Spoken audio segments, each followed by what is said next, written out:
ವರ್ಷಗಳ ಹಿಂದೆ ಜಮ್ಮು ಕಾಶ್ಮೀರದ ಪುಲ್ವಾಮಾ ದಾಳಿಯಲ್ಲಿ 40 ಜನ ಸಿಆರ್ಪಿಎಫ್ ಯೋಧರು ವೀರಮರಣ ಹೊಂದಿದ ಹಿನ್ನೆಲೆಯಲ್ಲಿ ಶುಕ್ರವಾರ ಬೆಳಗಾವಿ ಚೆನ್ನಮ್ಮ ವೃತ್ತದಲ್ಲಿ ಮಾಜಿ ಸೈನಿಕರ ಸಂಘ ಹುತಾತ್ಮ ಯೋಧರಿಗೆ ಶ್ರದ್ಧಾಂಜಲಿಯನ್ನ ಸಲ್ಲಿಸಿದ್ರು.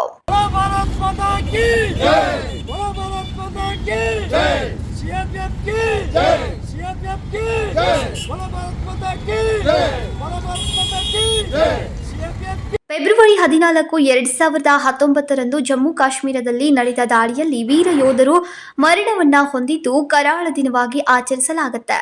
ಬೆಳಗಾವಿಯ ಮಾಜಿ ಸೈನಿಕರು 2 ನಿಮಿಷ ಮೌನಾಚರಣೆ ನಡೆಸಿ ಅಗಲಿದ ವೀರ ಯೋಧರಿಗೆ ಗೌರವ ನಮನವನ್ನ ಸಲ್ಲಿಸಿದ್ರು.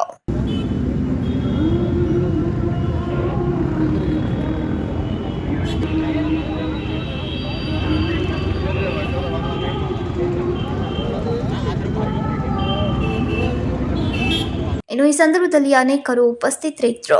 Vinod Kolkar, KMM Kannada news, Belagavi.